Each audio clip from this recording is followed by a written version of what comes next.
Hello students, welcome to paper discussion sessions.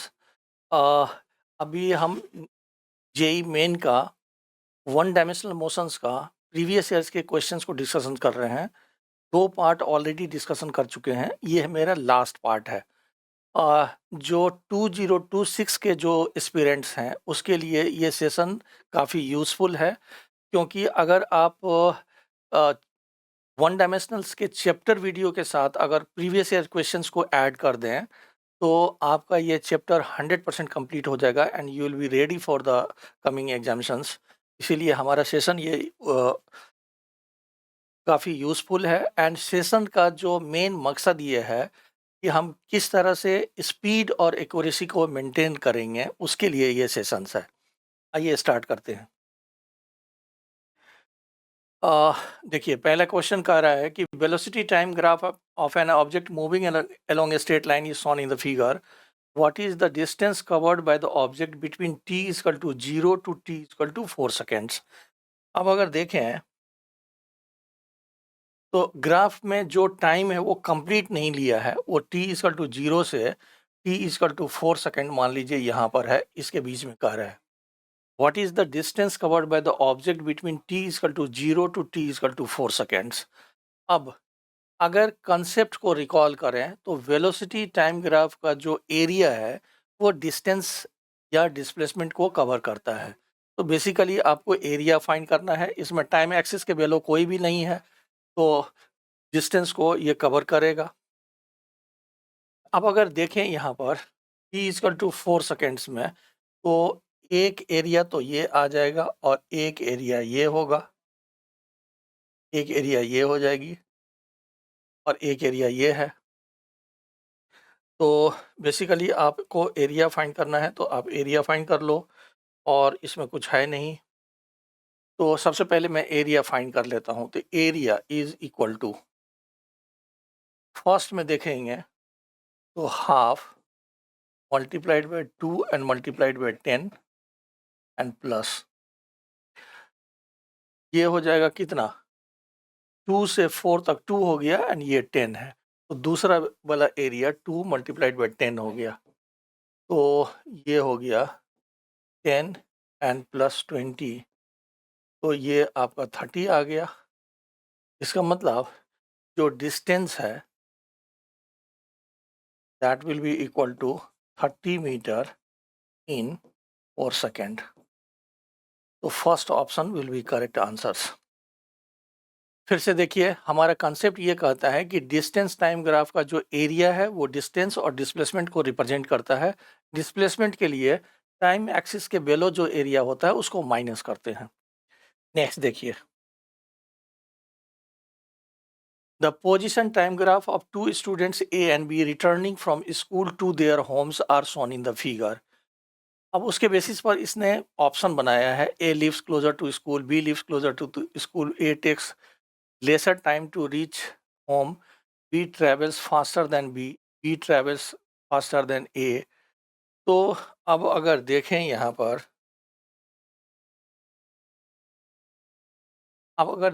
पर, suppose करिए कि ये दिस इज पोजीशन ऑफ ए और ये पोजीशन है बी का। तो अगर क्वेश्चंस में देखें तो ए का जो पोजीशंस है ओ पी वो लेस है ओ क्यू से। इसका मतलब A lives closer to school, ये ऑप्शन करेक्ट हो जाएगा। हमने क्या किया है, ये दोनों का डिपार्चर्स है ये स्कूल से, तो एक यहाँ पर दिखा रहा है बी, तो इसका मतलब A lives closer to school ये बिल्कुल क्लियर है, B lives closer to school तो ये गलत हो गया।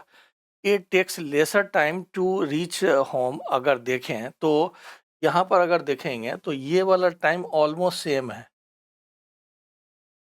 लेकिन ए स्टार्ट किया है यहाँ से और बी लेटर यहाँ से स्टार्ट किया, बी की स्टार्टिंग पॉइंट यहाँ पर है, तो A takes lesser time to reach home ये गलत हो जाएगा, क्योंकि ये वाला टाइम दोनों के लिए सेम है और ए स्टार्ट कर रहा है ओरिजिन से, बी लेटर, तो सी ऑप्शन गलत हो जाएगा।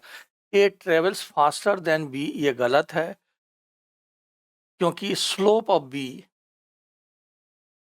आप अगर देखेंगे तो पोजीशन टाइम ग्राफ में स्लोप ऑफ बी ग्रेटर है स्लोप ऑफ ए से। इसका मतलब वेलोसिटी ऑफ बी ग्रेटर है वेलोसिटी ऑफ ए से। तो बी ट्रेवल्स फास्टर देन ए, ये बिल्कुल सही हो जाएगा। इसका मतलब आपका ए एंड ई ऑप्शन सही हो जाएगा। क्लियर है? आप क्या करो, ए की पोजीशंस और बी की पोजीशंस को डिनोट करो। तो ए के लिए स्कूल की डिस्टेंस ओ पी है और बी के लिए स्कूल की डिस्टेंस ओ क्यू है और ओ पी छोटा है, इसका मतलब ए लिव्स क्लोजर, ये क्लियर है। और ए स्टार्ट कर रहा है ओ से एंड बी लेटर, और ए की बी की वेलोसिटी ज़्यादा है, इसका मतलब श्योरली आपकी सी ऑप्शन करेक्ट होगा यहाँ पर। नेक्स्ट देखिए,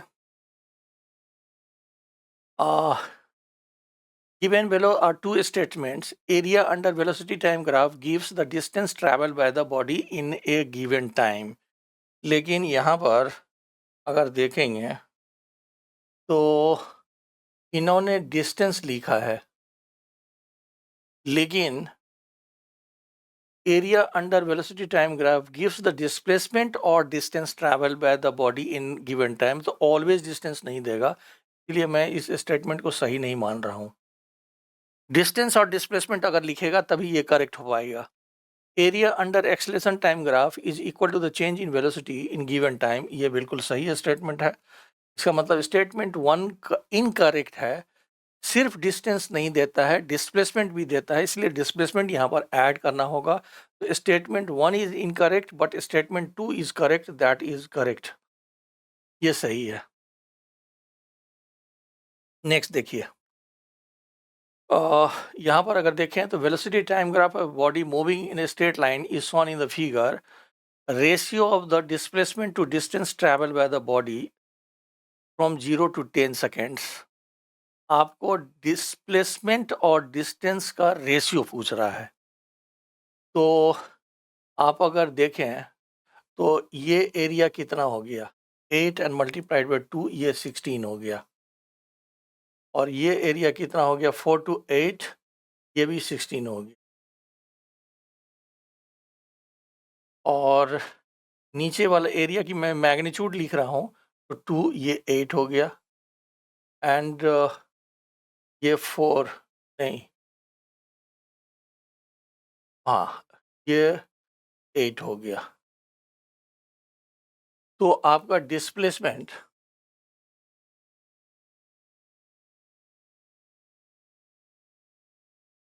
will be equal to 16 plus 16 minus 8 and minus 8, that is 16 meter displacement।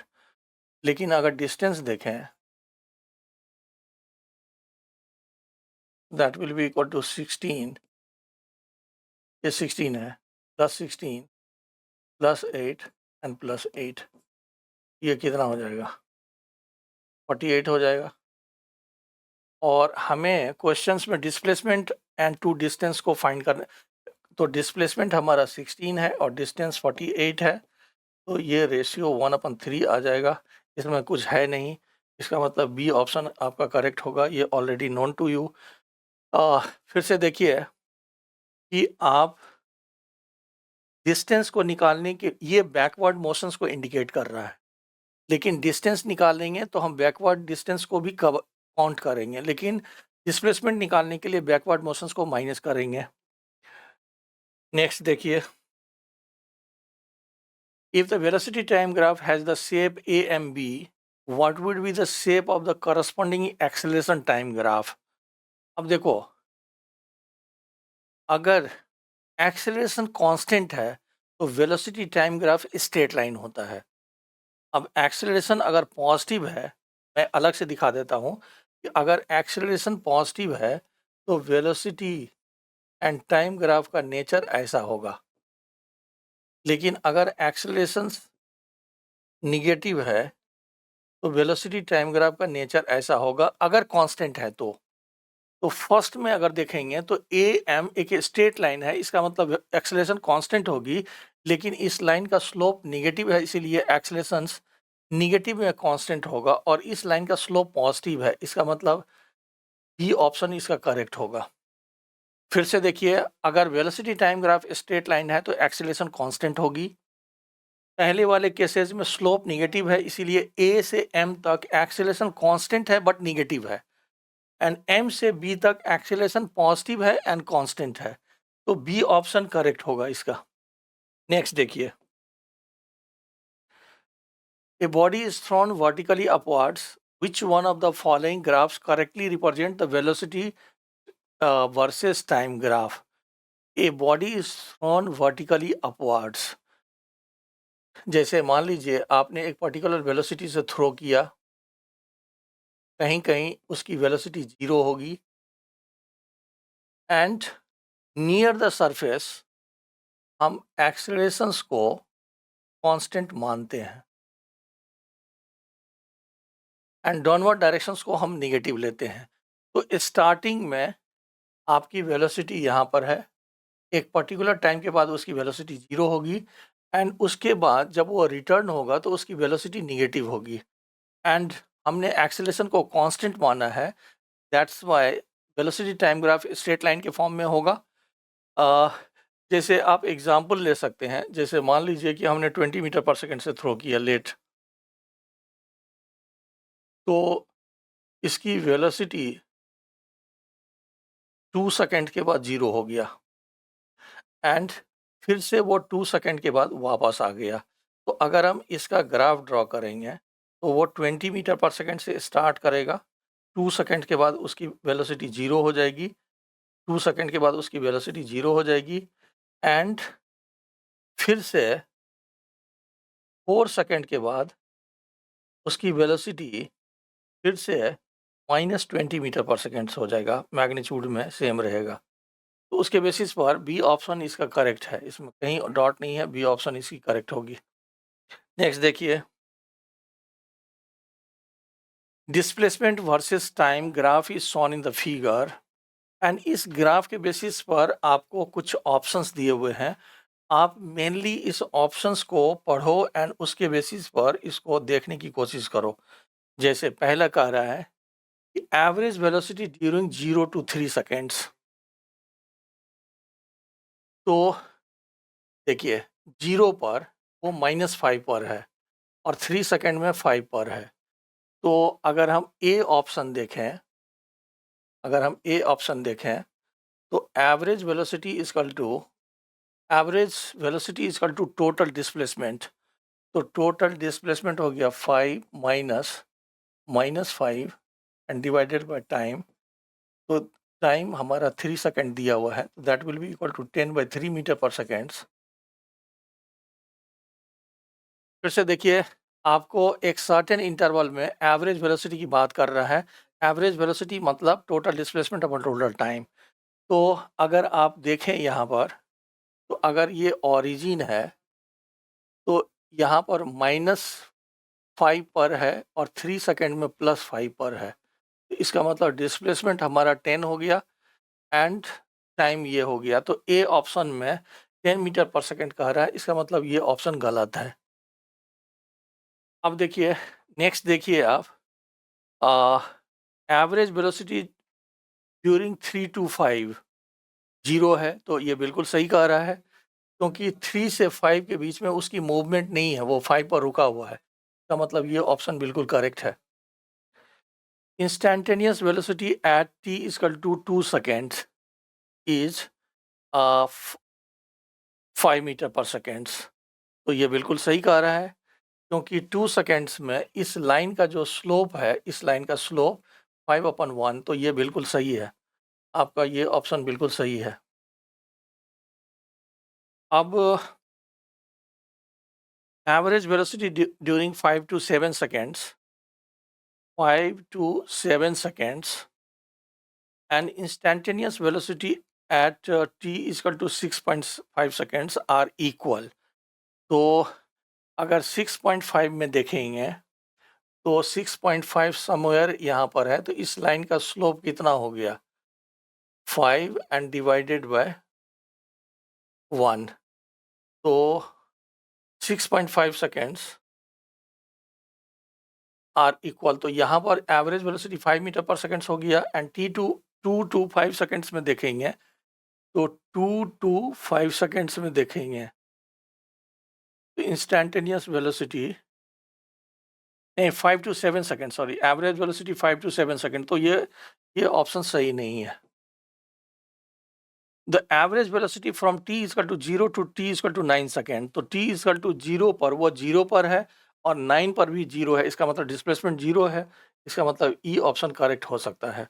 इसका मतलब आपका ए बी नहीं sorry B C E option correct है, यानी कि सी ऑप्शन करेक्ट है। देखिए इसमें कुछ करना नहीं है, आपको जो दो टाइम इंटरवल दिया हुआ है उस दो टाइम इंटरवल में कितना डिस्प्लेसमेंट है वो फाइंड करना है ग्राफ से और टाइम से डिवाइड करना है, तो आपको एवरेज वेलोसिटी निकल जाएगा। नेक्स्ट देखिए, the motion of an aeroplane is represented by velocity time graph as shown below. The distance covered by aeroplane in the first 30.5 seconds. First 30.5 seconds. तो यहाँ पर 2 सेकेंड्स तक आपका ग्राफ अलग है, 2 सेकेंड्स तक अलग है, और यहाँ पर अगर 30.5 ले रहे हैं तो ये वाला जो होगा ये 28.5 हो जाएगा, 28.5 हो जाएगा ये, क्योंकि 2 तक तो आपने कवर कर लिया है। तो डिस्टेंस फाइंड करने के लिए कंसेप्ट काफ़ी क्लियर है, आपको एरिया फाइंड करना होता है। तो अगर हम एरिया को देखें यहाँ पर तो that will be equal to, मैं इसको ट्रेपीजियम मान रहा हूँ, तो half sum of the parallel sides यानी कि 200 and plus 400 and multiplied by height यानी कि 2 एंड प्लस। अब ये 28.5 है और यहाँ पर ये 400 कांस्टेंट है।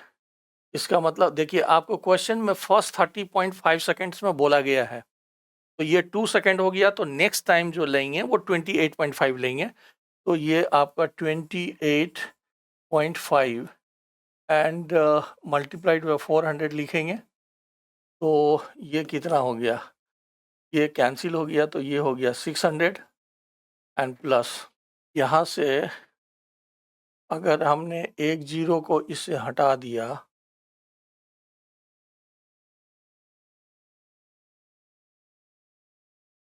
तो ये कितना आ जाएगा, ये हो गया 0, 5 चौके 20 के से 2,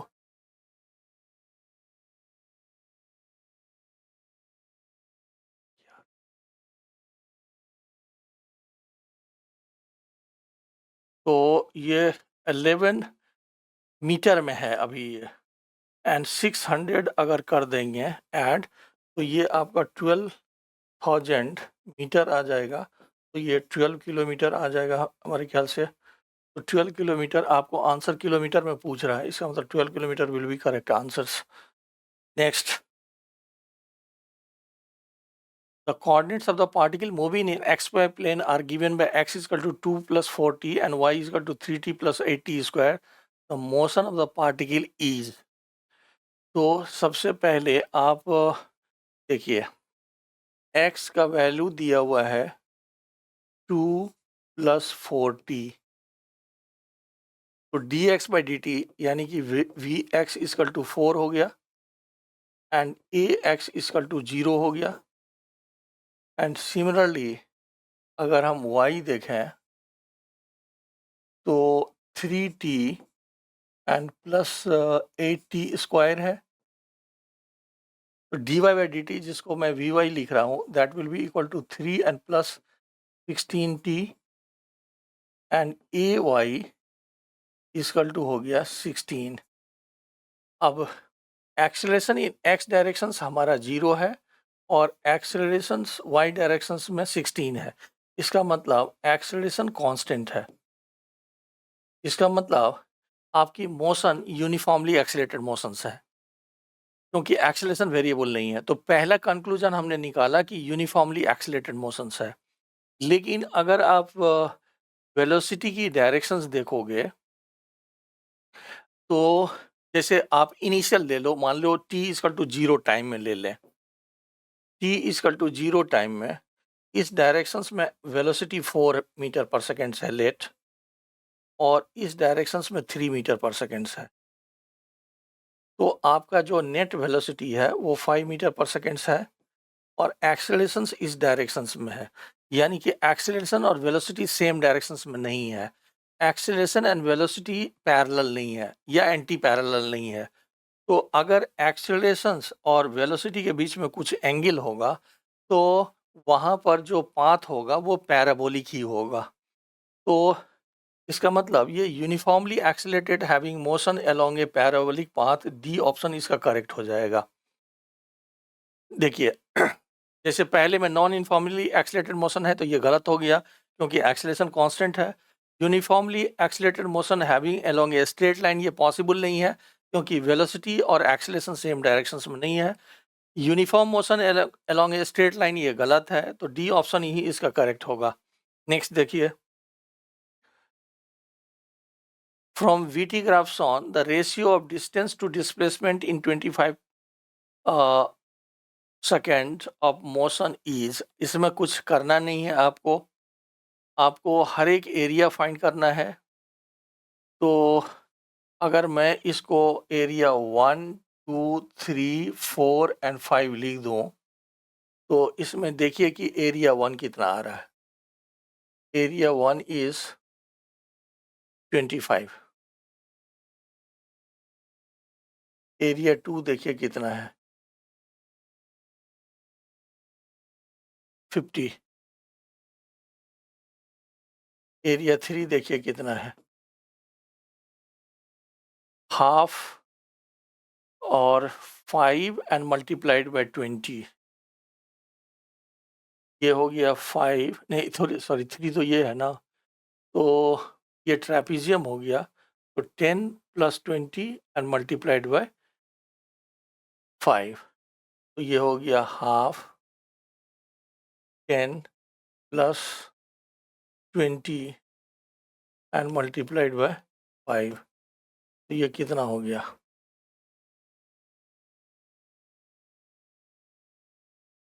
75। 30 एंड इंटू 5, हाँ 75 हो गया। एंड एरिया 4 देखो कितना है, एरिया 4 जो है हाफ 5 मल्टीप्लाइड बाय 20, तो 50 आ गया, और एरिया 5 भी निकाल लीजिए, तो हाफ 5 मल्टीप्लाइड बाय 10, तो ये 25 हो गया। 5 इंटू 10 नहीं, 5 एंड मल्टीप्लाइड बाय 20, ये 50 हो जाएगा, सॉरी ये 50 हो गया, ये 50 हो गया। तो हमें क्या कह रहा है, रेशियो ऑफ डिस्टेंस, तो डिस्टेंस करेंगे तो हम सारे एरिया को ऐड करेंगे, तो 25 plus 50 plus 75 plus 50 and plus 50, this will be equal to 250 हो गया, 100 एंड 100, ये 250 हो गया। एंड ये डिस्टेंस है, ये डिस्टेंस है। अब अगर डिस्प्लेसमेंट फाइंड करेंगे तो displacement will be equal to 25 plus 50 plus 75 plus 50 and minus 50। Last वाले को माइनस करेंगे डिस्प्लेसमेंट के लिए, तो ये कितना हो गया, ये हो गया 200, ये हो गया 200, नहीं ये 150 हो गया, क्योंकि ये कैंसिल हो गया तो ये आपका 150 हो गया। आपको डिस्टेंस और डिस्प्लेसमेंट का रेशियो फाइंड करने के लिए बोल रहा है, एंड नहीं, that will be equal 250 divided by 150, तो ये आपका 5/3 आ गया। इसका मतलब ए ऑप्शन आपका करेक्ट हो जाएगा। नेक्स्ट देखिए, देखिए ए particle is moving with constant acceleration, acceleration constant दिया हुआ है, Following graph show v square versus x displacement plot the acceleration of the particle is। अब अगर देखोगे तो ये थोड़ा सा इम्पॉर्टेंट है। यहाँ पर अगर देखेंगे तो एक्सेलेरेशन कांस्टेंट है, इसीलिए आप V square equal to U square and plus 2ax ऐसा इक्वेशन लगा सकते हो। तो इसने वी स्क्वायर को लिया है वाई एक्सिस पर, तो आप इसको M X N plus C से कंपेयर कर सकते हैं। इसका मतलब जो स्लोप है m that will be equal to twice of accelerations. तो ये आप फर्दर भी इसको इस इंफॉर्मेशन को कलेक्ट करो कि अगर वी स्क्वायर एंड डिस्प्लेसमेंट का ग्राफ दिया हुआ है तो उस ग्राफ का स्लोप ट्वाइस ऑफ द एक्सेलरेशंस के बराबर होगा। यहाँ पर देखिए कि स्लोप आपका अगर हम कंपेयर करें तो आपका स्लोप 2a के बराबर है और इंटरसेप्ट यू स्क्वायर के बराबर है। तो इसके बेसिस पर आपका स्लोप 2a के बराबर हो गया। अब इस क्वेश्चंस में आप स्लोप को फाइंड कर लो। यहाँ पर अगर देखें तो ये आपका 30 है और ये 20 एंड ये आपका 60 हो जाएगा। इसका मतलब जो स्लोप है that is D V square upon D X that will be equal to 60 upon 30, यानी कि दैट इज इक्वल टू 2। अब क्वेश्चंस के हिसाब से हमने ये सीखा है कि स्लोप जो है वो ट्वाइस ऑफ एक्सेलरेशंस के बराबर है। स्लोप को हमने 2 फाइंड किया, so that will be equal to 2a, यानी कि एक्सेलरेशंस की वैल्यू 1 मीटर पर सेकेंड स्क्वायर हो जाएगा। तो अब अगर देखें तो आप इसको थोड़ा इम्पॉर्टेंट मानो एंड एडिशनल एक इंफॉर्मेशंस को आप कलेक्ट करिए। तो वी स्क्वायर एंड डिस्प्लेसमेंट का जो ग्राफ होगा उसकी स्लोप ट्वाइस ऑफ एक्सेलरेशन के बराबर है। ये इंफॉर्मेशन आप फर्दर कलेक्ट करिए दूसरे क्वेश्चंस के लिए भी। तो उसके बेसिस पर यहाँ पर एक्सेलरेशन 1 मीटर पर सेकेंड स्क्वायर आ जाएगा, यानी कि first option is the correct. Next, velocity time graph of car and scooter are shown in the figure. The difference between the distance traveled by the car and the scooter in 15 seconds. The time at which the car will catch up the scooter are respectively. अब अगर देखेंगे तो ये first 15 seconds में differences पूछ रहा है। तो स्कूटर कांस्टेंट वेलोसिटी से मूव कर रहा है, यहाँ पर स्कूटर कांस्टेंट वेलोसिटी से मूव कर रहा है और कार का ये है। तो कार का 15 सेकेंड्स में ये वाली ग्राफ हो जाएगी, ये वाली ग्राफ हो जाएगी। तो नेचुरली है कि कार 0 से स्टार्ट किया है बट उसके पास एक्सेलरेशंस है, लेकिन स्कूटर कांस्टेंट वेलोसिटी से मूव कर रहा है 30 मीटर पर सेकंड से। तो फर्स्ट 15 सेकंड में distance travel by the car will be more than the car.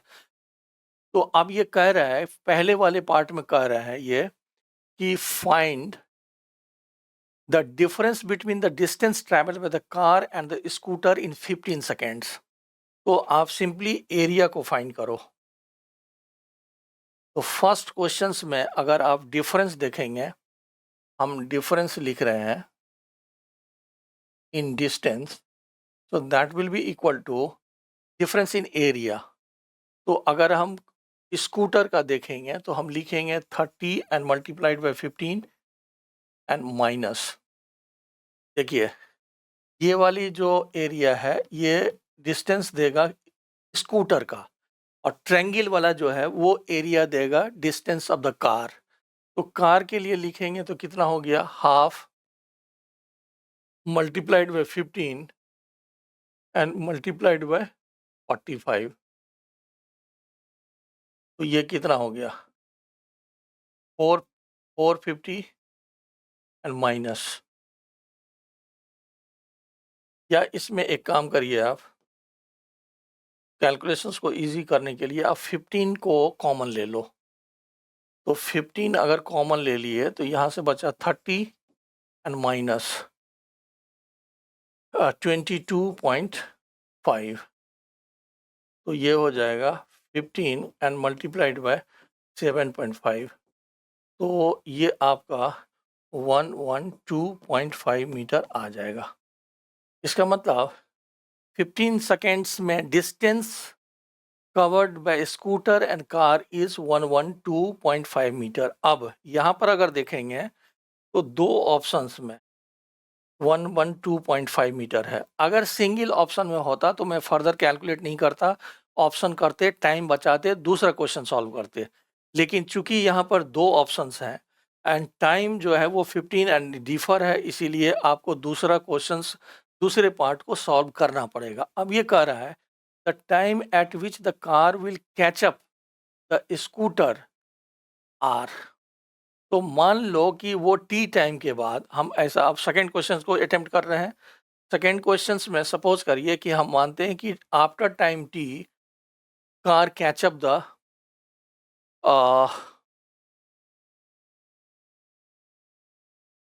Scooter, तो वो 15 सेकेंड्स के बाद होगा, क्योंकि 15 सेकेंड्स तक में स्कूटर और कार की जो डिफरेंसेस है वो 112.5 मीटर है। इसका मतलब 15 के बाद होगा वो। तो मान लेते हैं कि ये टी सेकेंड्स के बाद, अगर मान लीजिए कि आपका टी यहाँ पर है, ये स्टार्टिंग से मान लीजिए मैंने टी लिया है, तो ये वाला अगर देखें तो यहाँ पर अगर कैचअप करेगा तो यहाँ पर अगर देखें तो फर्स्ट 15 सेकेंड्स में जो कार की डिस्टेंस है वो ऑलरेडी हमारा निकाला हुआ है, that is 1/2 multiplied by 15 and multiplied bye 45 and plus. अब ये वाली जो टाइम होगा वो 15 टी माइनस 15 हो जाएगा, टी माइनस 15 हो जाएगा ना, क्योंकि टी टोटल स्टार्टिंग से टी यहाँ तक है, तो ये हो जाएगा T minus 15 and multiplied by 40 and that will be equal to 30 T, क्योंकि कार तो कांस्टेंट वेलोसिटी से किया है। अब अगर ये देखें कितना हो गया, ये 15 25 75 के 5 7 675 divided by 2 and plus 40 T and minus 600 equal to 30 T. तो इसको इधर ले आएंगे, ये हो गया 10 T equal to 600 and minus 675 by 2, तो ये कितना हो गया, तो 7.5,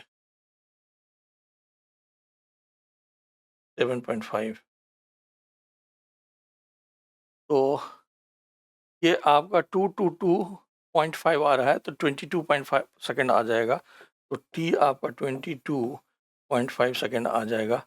इसका मतलब 22.5 सेकेंड्स में car will catch the scooter and first 15 seconds में जो डिफरेंसेस है वो 122.5 मीटर है। That's why D option will be correct answer.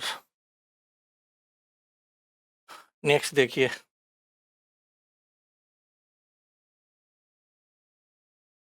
which of the following curves possibly represent one-dimensional motions of a particles? तो अगर आप ए option देखें तो आप फेज को लिख सकते हैं, मान लीजिए स्लोप पॉजिटिव है, यहाँ पर के टी माइनस सी लिख सकते हैं, क्योंकि इस लाइन का स्लोप पॉजिटिव है, इंटरसेप्ट निगेटिव है, इसका मतलब ये वन डायमेंशनल मोशंस को रिप्रेजेंट करेगा। अगर बी देखें वेलोसिटी एंड डिस्प्लेसमेंट का है, अगर आप एसएचएम के मोशंस को रिकॉल करो, अगर ये मीन पोजीशंस है और ये एक्स डिस्टेंस पर है, तो यहाँ पर जो वेलोसिटी है उसका फार्मूला आप लिखते हैं omega under root A square and minus X square, तो यहाँ से V square upon omega square will be equal to A square and minus X square, तो V square upon omega square and plus X square will be equal to A square, जो circle का होगा। यहाँ पर देखिए जो body S H M में है वो वन डायमेंशनल मोशंस को रिप्रेजेंट कर रहा है, एंड उसकी जो वेलोसिटी एंड डिस्प्लेसमेंट का जो रिलेशंस है वो एक सर्किल में आ रहा है। इसका मतलब बी ऑप्शंस भी वन डायमेंशनल मोशंस को रिप्रेजेंट करेगा। सी में देखें अगर, तो यहाँ पर टाइम निगेटिव है, आपका सी में टाइम को उसने निगेटिव लिया है, इसीलिए सी ऑप्शंस को हम वैलिड नहीं मानेंगे। और 8 को देखेंगे तो डिस्टेंस एंड टाइम का जो ग्राफ है ये नॉर्मल है।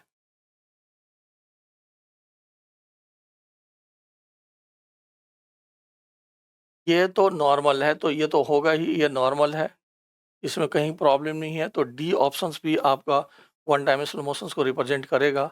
इसका मतलब ए बी डी करेक्ट होना चाहिए, यानी कि सी ऑप्शन इसका करेक्ट होना चाहिए। नेक्स्ट देखिए, मैच लिस्ट 1 विथ लिस्ट 2।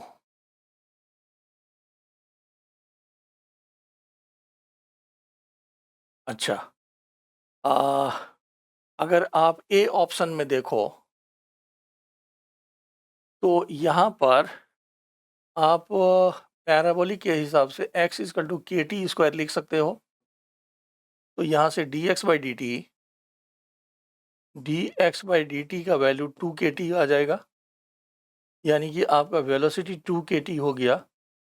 इसका मतलब वेलोसिटी और टाइम ग्राफ का जो ग्राफ होगा वो स्ट्रेट लाइन होगा, वेलोसिटी टाइम के डायरेक्टली प्रोपोर्शनल हो गया, इसीलिए ए का ऑप्शन 2 आ जाएगा। एंड अगर आप बी ऑप्शन में देखें तो ये एक्सपोनेंशियली ग्राफ है, एक्सपोनेंशियली है, तो इसको आप ऐसे लिख सकते हो x equal to X not and E to the power minus K T, ऐसा लिख सकते हैं। तो यहाँ पर अगर डिफ्रेंशिएट करें तो velocity equal to X not E to the power minus K T and minus K से मल्टीप्लाई करना होगा, यहाँ पर माइनस के से मल्टीप्लाई करना होगा। तो इसको आप चाहें तो माइनस के एक्स, एंड इसको चाहो तो वी नॉट भी लिख सकते हो, and E to the power minus K T लिख सकते हैं।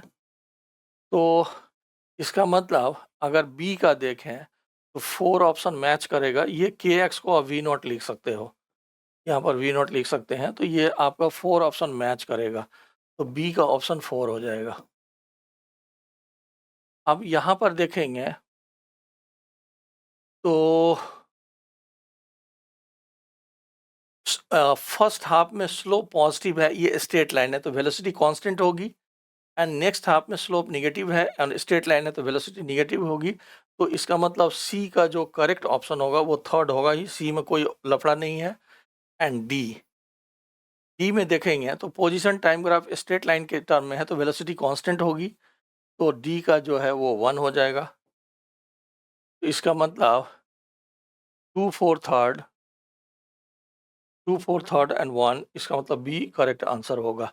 तो ये बेसिक जो हमने इंफॉर्मेशन लिया है उसके बेसिस पर हुआ है। अ, अगर किसी स्टूडेंट्स को इस क्वेश्चंस के सॉल्यूशंस में अगर प्रॉब्लम है तो मैं आपको रिक्वेस्ट करता हूं कि आप काइनेमेटिक्स की चैप्टर रिवीजन वीडियो ज़रूर देखिए। चैप्टर रिवीजन वीडियो में हमारा 15-15, 20-20 मिनट के लगभग 11 वीडियो हैं, जिसमें एक वीडियो में सिर्फ ग्राफ को डिस्कस किया गया है, उसमें इससे रिलेटेड सारे कंसेप्ट को डिस्कस किया गया है। तो अगर आपको इस क्वेश्चंस के सॉल्यूशंस हैं तो आप उस चैप्टर वीडियो को ज़रूर देखिए। नेक्स्ट देखिए, velocity displacement graph of a particle is shown in the figure, the acceleration displacement graph of the same particle is। तो यहाँ पर सबसे पहले क्या करो, आप वेलोसिटी का इक्वेशन लिख लो।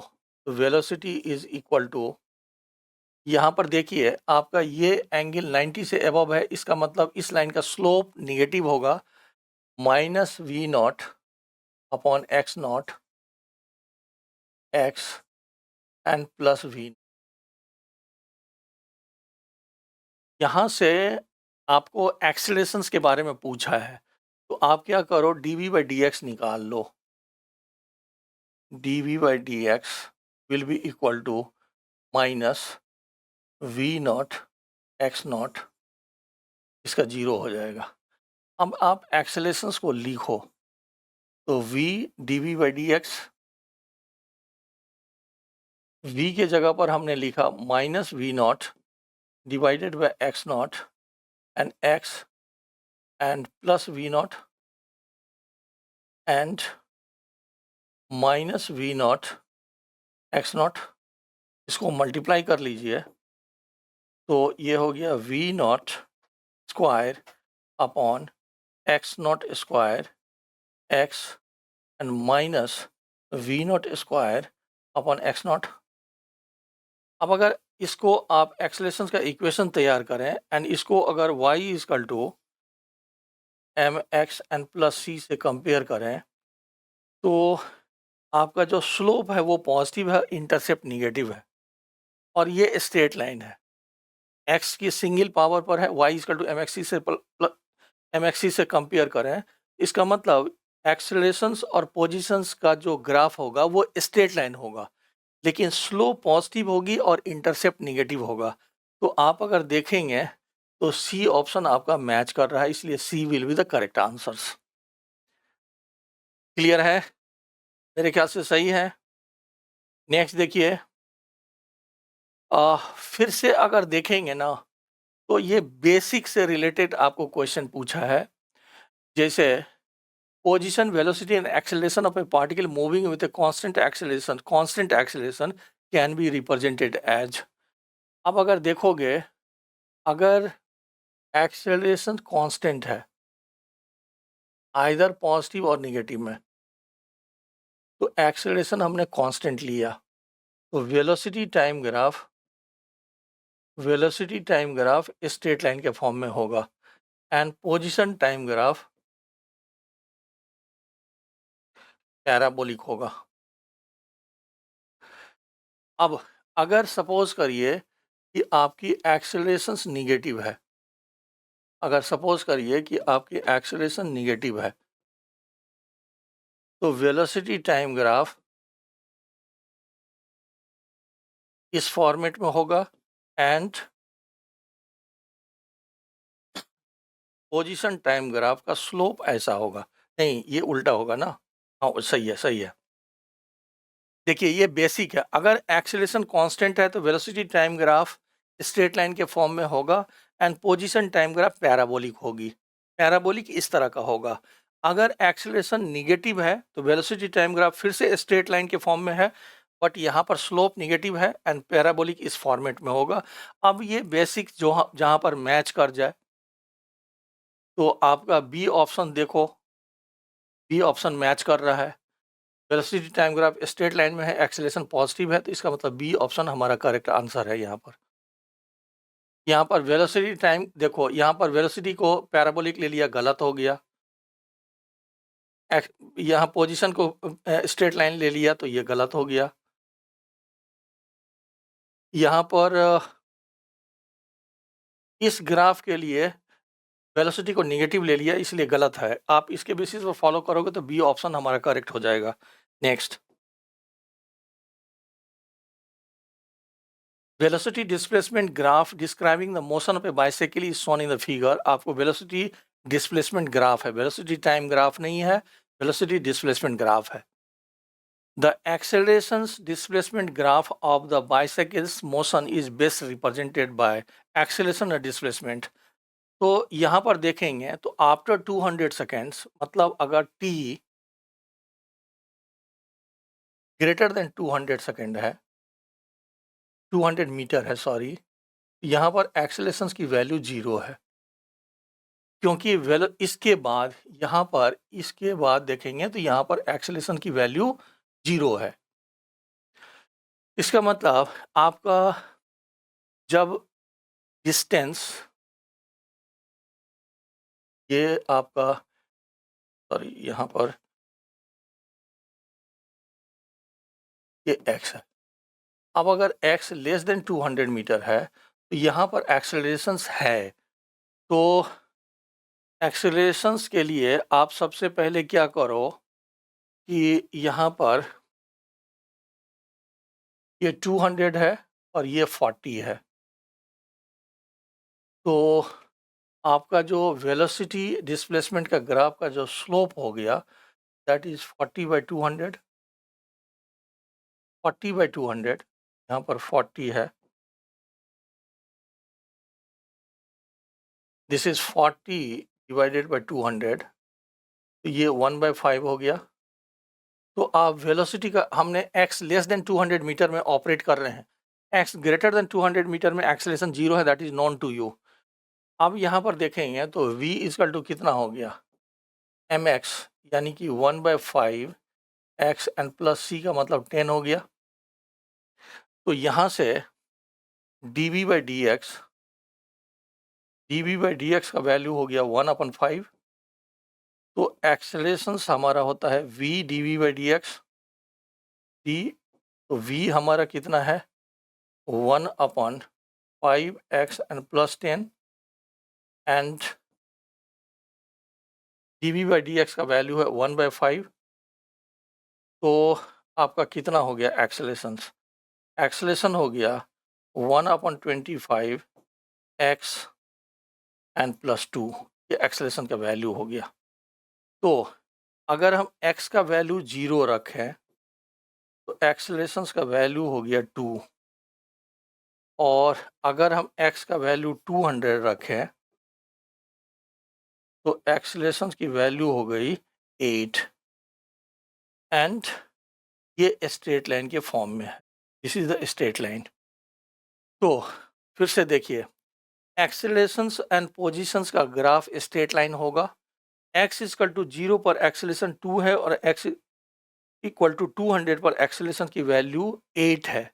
अगर देखें तो ये डेटा थोड़ा गड़बड़ है, इसमें आपका ए ऑप्शन करेक्ट होगा, बट ये जो 18 है इसकी जगह पर 10 होगा, ये थोड़ा डेटा का प्रॉब्लम है। एक बार फिर से देखिए, यहाँ पर x ग्रेटर देन 200 में वेलोसिटी कांस्टेंट है, मतलब एक्सेलरेशन 0 है। x लेस देन 200 में हमने वेलोसिटी का एक इक्वेशन लिखा है और dv/dx इक्वल टू 1/5 के बेसिस पर हमने एक्सेलरेशन की वैल्यू निकाल लिया है। तो एक्सेलरेशन का हमारा ये इक्वेशन आ रहा है और x की वैल्यू 0 से एक्सेलरेशन 2 आ रहा है, दैट इज़ वेरी करेक्ट। लेकिन x इक्वल टू 200 पर एक्सेलरेशन की वैल्यू 8 + 2 10 आ रहा है, तो यहाँ पर थोड़ा एरर है, अदरवाइज नेचर ये होगा, ये बिल्कुल करेक्ट है। नेक्स्ट देखिए, speed versus time graph of a particle is shown in the figure. The distance traveled by the particle during the time interval t equal to 0 to t equal to 5 second. अब speed time दिया हुआ है, आपको कुछ नहीं करना है, simply area find करना है। यहाँ पर अगर एरिया फाइंड करेंगे तो that will be equal to half 5 and multiplied by 8, that is 20। इसका मतलब distance will be equal to 20 metre. तो यहाँ पर आपका आंसर 20 मीटर है। अगर देखें तो ये मेरा लास्ट सेशंस था काइनेमेटिक्स 1D के जेई मेन के प्रीवियस ईयर क्वेश्चंस के डिस्कशंस का। मैं फिर से ये कह रहा हूँ कि इस सेशन का जो मेन मकसद ये है कि आप स्पीड एंड एक्यूरेसी को अपने एग्जामिनेशंस में कैसे मेंटेन रखेंगे, उसके लिए है। अब यहाँ पर हमारा काइनेमेटिक्स एंड कर रहा है। नेक्स्ट वीडियो में हम 2 डायमेंशनल मोशंस को स्टार्ट करेंगे। तो मैं स्टूडेंट से रिक्वेस्ट करूँगा कि आप 2 डायमेंशनल्स की जो चैप्टर वीडियो है वो ज़रूर देखिए, क्योंकि उसमें हम 2 डायमेंशनल मोशंस की बेसिक कंसेप्ट्स को पहले डेवलप करेंगे एंड उसके बेसिस पर projectile motions and circular motions को डिस्कस करेंगे। Thank you. आप पहले की तरह चैनल को सब्सक्राइब करते रहो ताकि आपको अपडेटेड वीडियो मिलते रहे।